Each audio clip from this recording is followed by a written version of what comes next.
Welcome to State of the State. I'm Darlene DeRezzo, and I am in conversation with Kate Duffy, president of Tipping Point Recovery. We are going to chat all things mental health and addiction and recovery. Welcome, Kate. Thank you, Darlene. So good to be with you. Thank you.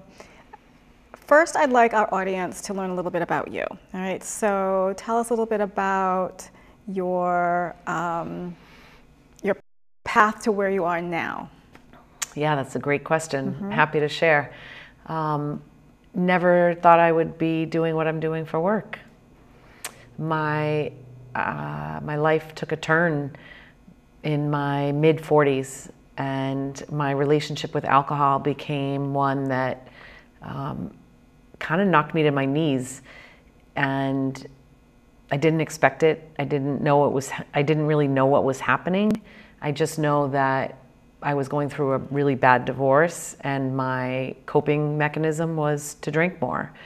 And what I didn't know at the time is everything was changing in my brain, and I became addicted, and I became someone I didn't recognize. It was horrible. And that's really what got me in this work. So what were you doing up until that? Yeah, great question, because so my whole life I've been self-employed, all but a year or two. My first business was a nonprofit nursery school in Cambridge, Massachusetts. It's still there. 30 years ago, I founded that when my kids were little. So I was an early childhood person. That was my background.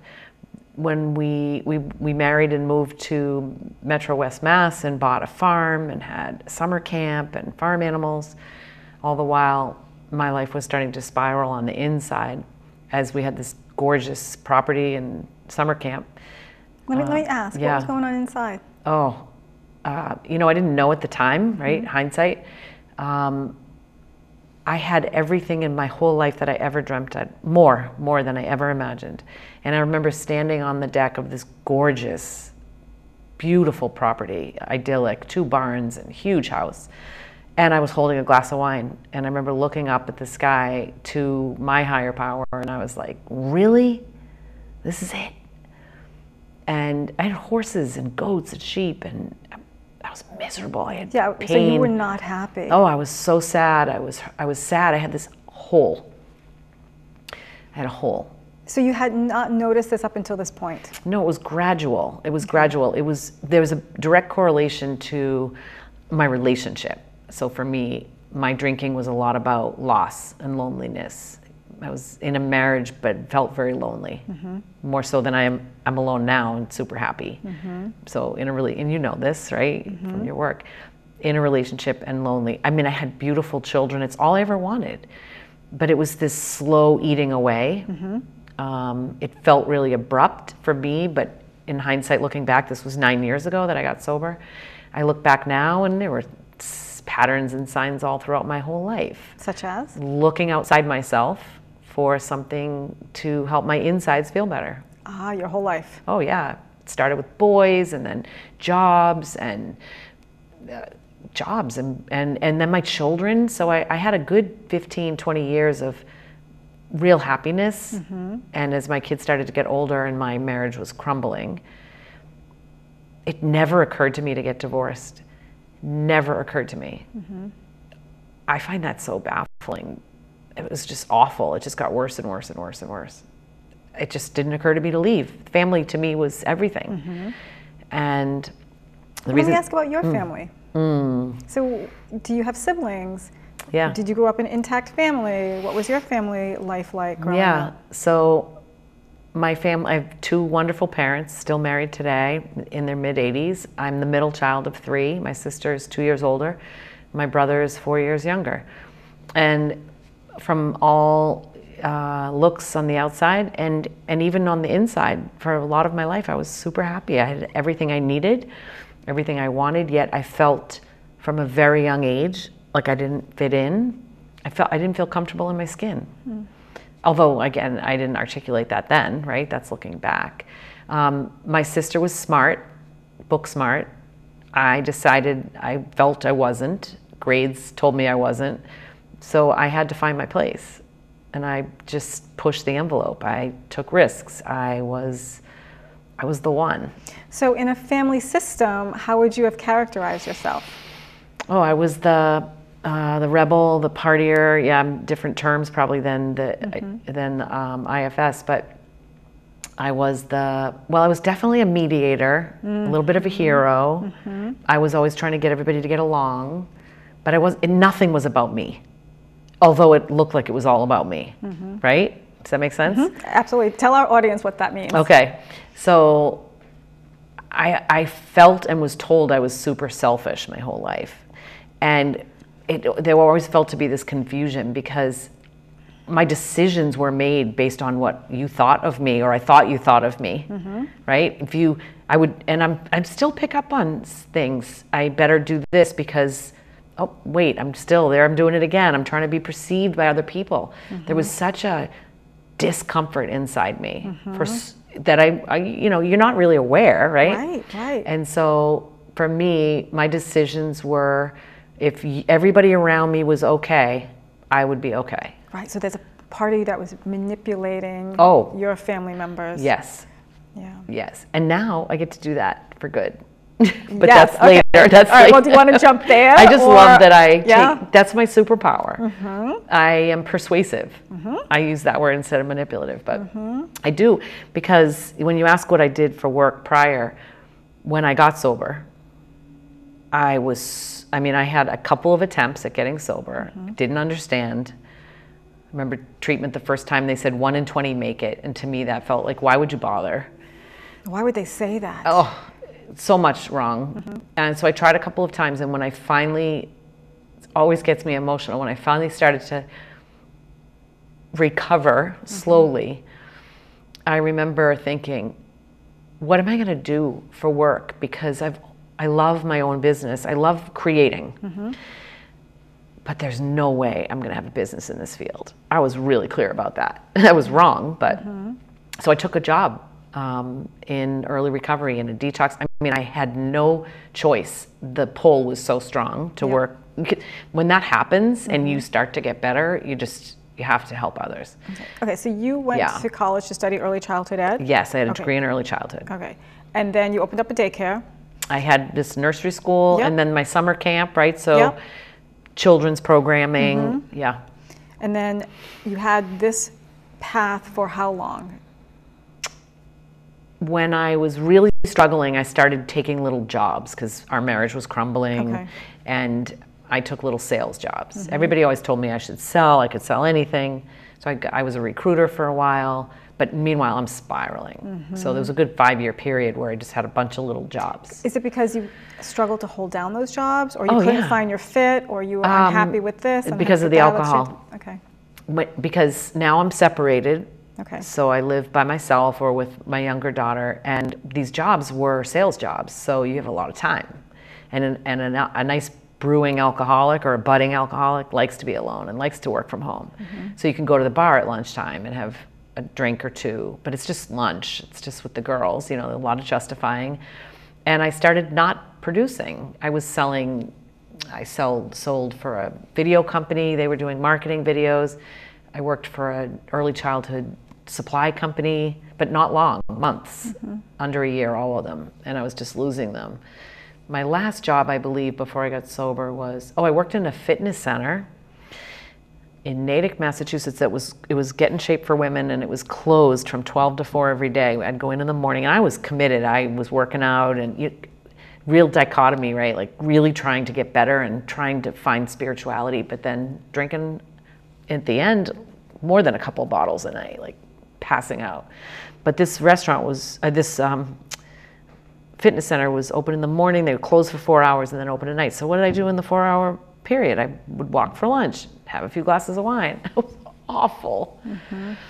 So that's when I ended up in treatment, and I did get let go from that job for obvious reasons. And Did you hit the rock bottom? I did. Or would you call it that now? Well, how would you phrase that? Yeah, so I really didn't want to keep doing what I was doing. I tried so many different things to stop. What did you do to stop? What would you try to stop? The trying was trying to drink on different days of the week, trying to drink different you know what things. That is. So let's explain. Let's break that down a little bit for our audience too. What that means. Well, it's It's trying to manage alcohol. Right. And what do alcoholics do, or somebody that's in addiction? Try to manage that. I mean, when you're trying to manage it, it's already managing you. Yeah. But that went on for a couple of years, and it didn't work. Yep. It just got, I saw the progression. I was the progression. And what was your question about? Oh, I asked about quote unquote rock bottom. And, you know, how are we phrasing that? My definition of that today is it's death or jail. We die, we go to jail, or we get sober. There is no other way. Like, I'm going to cut right to the chase because that's what I do. I don't know how and why I got off when I did. You can get off at any time. And for me, there was no one around me knew. I was I was still confused about alcoholism. I didn't really know about AA. I thought AA would be for someone with a brown paper bag on their bottle. They lived outside, they had a trench coat. This was 9-10 years ago, not that long ago. And to be as immersed in the work now, I'm shocked that I had I had completely no clue. No one was talking about it. No one was confronting me, calling me out, except for my younger daughter toward the end. And how did she do that? And that helped my bottom raise up. Yeah, so how old was she at the time? Got this close to my face and told me I was disgusting. She was 14 to 17 when it was really bad. When I got sober, I believe she was 17. And she had her own little experience those years because I wasn't paying attention. She was living with me and I wasn't home, or she wasn't home, and it's awful. It's awful. Yeah. So you don't think you were emotionally available to her? 100% not. 100% not. And she was the one saying, our family needs help. Yeah, she was. And there was a night where her dad drove her home back to my house. She had been with him. And I had double locked the door, which I never did, but I was taking a medication. I was blacked out, and I just unknowingly double locked the door. Well, she couldn't get in. She was texting me, and she said, I know where she might be. And she had him drive her all around town to all these little bars, and she ran in looking for me. And I share that now. I should be embarrassed to share that, but no way. I was completely out of my mind. I was not in control, and there was nobody watching out for her. And she finally, somehow I must have finally let her in. And I remember the next day seeing the text. She just wrote, I just need to do my homework. And it was heading to 9 o'clock. That's happening so much. And, you know, I spoke to my ex-husband when I got better, and I asked him about that and other things, driving drunk. And, you know, he just said, I didn't know what to do. I didn't know what to say. I didn't want to be the bad guy. I didn't want you to get in trouble or her to get mad, or, right? So those reasons are all of that is what inspires me to do what I do today. Yeah. So let's jump to that. Okay. So yeah, that's really important what you just said about well, your relationship with your husband and his relationship with the alcohol in you. Yeah, exactly. Because of course, I had an attitude about it in the beginning, like I have a right to be angry at how he didn't handle it, and now I completely understand. It's the basis for my work. I think the story of how I got started is really interesting because I was very clear I wasn't going to do this. I'm not a clinician. My idea of a business in recovery was I'd have to go back to school. I didn't want to do that. I was 50. I thought of a sober house or a treatment center. Not qualified for a treatment center, and sober houses scare me. I just didn't feel capable of managing. Early recovery is, my early days, I felt completely unqualified for that. Well, let's ask this. How did you get sober? What program I went to a sober house. Yeah. Okay, so you went to a sober house. I went to a 12-step treatment program for 30 days and dove into the steps. Okay. And that's what saved my life. Not going home is what saved my life. I did not go home. And for 30 days. For 30 days. Oh, I didn't go home. I never went back, actually. So this is back to the 17-year-old daughter. Okay. Came up to treatment to visit me and went to a meeting for families and listened, and came out to me at the end and said, Mom, they said it takes almost a year for your brain to rewire. And they're reading some book, it's really old, which is the big book of Alcoholics Anonymous. I don't think you should come home. Now, I lived alone with her at the time. My ex-husband lived with the woman that I described as left me for, right? And I said, well, what will you do if I don't go home? And she said, I'll go live with Dad, which to me was horrible. And I remember at the time, I don't know honestly what came over me to cause me to listen to that. And I was a mess. I was crying and anxious and really nothing left inside. And she had a tear going down her eye. Gosh, she's so brave to do that. Mm-hmm. It's interesting, she's still this way today, the more I think about it. She's a catalyst. I always find there's a catalyst in every family. Mm-hmm. There's someone that wants to do something different. Mm-hmm. So I went to a sober house after this 30-day program, and I agree. Here's another thing, it's important for me. I didn't agree to go for a year, but I did not leave for a long time. Every week or month, I made a different decision. I think I stayed in the sober house for about 4 or 5 months. Mm-hmm. And then I rented with an apartment with another sober person who ended up not making it. Those early days, I just surrounded myself with literally hundreds of meetings and hundreds of sober people. Mm-hmm. There's nothing else that would have kept me sober. I'm convinced. I didn't even like driving back to the area where I was. So she stayed with him through high school and drove from a few towns away to finish high school. Mm-hmm. And yeah, I mean, I didn't think of it at the time, but I put my getting better ahead of what I thought she might need from me, because I'll be nothing for her if I didn't do that. Mm-hmm. It was. Yeah. And I'll tell you, I didn't have the wherewithal to know that. There was a surrender that was happening that was greater than me, because I certainly didn't make up that plan. So yeah. Okay, so now you're sober. It's about a year-ish later. Yeah, and I'm working in a detox. Okay, so you're working in a detox center. As that's a case separate manager. From this sober house, as a case manager. Yeah, it was my job. And I had my very first experience of a seed that was planted for my business that I didn't know at the time, but being a case manager in a detox you're really selling recovery. You're trying to get people to do more treatment. That's really what it is. And I was passionate about it. So I did okay helping, but the people aren't having it. A lot of people that are in there for their 4th, 5th, 10th time.